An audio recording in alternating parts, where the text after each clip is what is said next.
Holland.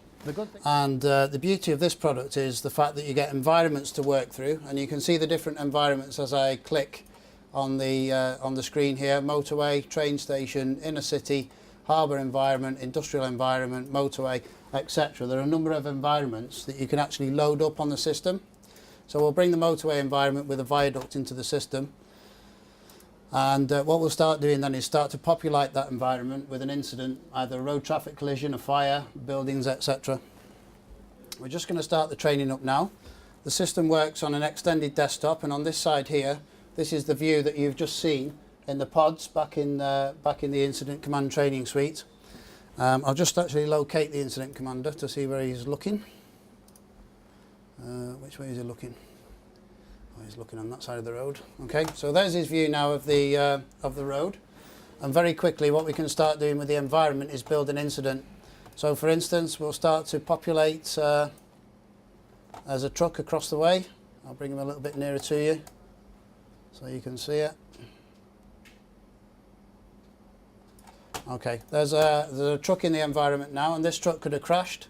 So by clicking on the properties of the truck, we can actually change its status to crashed or sheared. This can be moved around to go across the carriageway. You can see currently that it's showing warning diamonds with regard to explosives, but simply by sliding the bar up we can change those warning diamonds and go through the hazard classes, so non-flammable gases, flammable gases, etc. And that changes the status of the incident.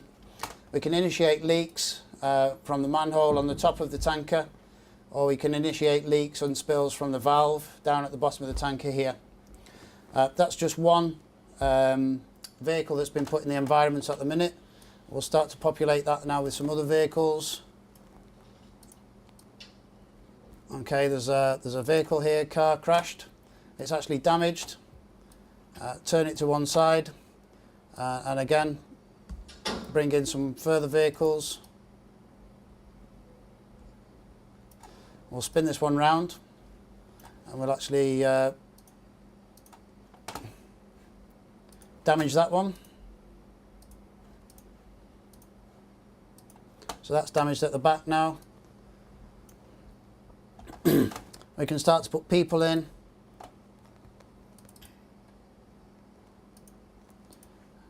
Find the people on here. Persons. We can drop persons in the scenario. Onlookers.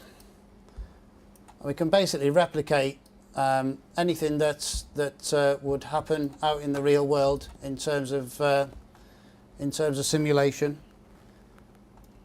You can fly around the screen, change the properties of these characters. Heavily injured, lightly injured. They'll actually walk around the screen when we start to facilitate what we're actually just building at the minute.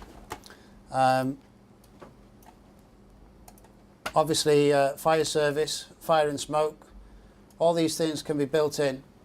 It's actually behind the wagon at the minute, but we can develop this, and we can set these on time triggers so that the facilitator doesn't have to do this all of the time on their own. We can increase the smoke. Okay.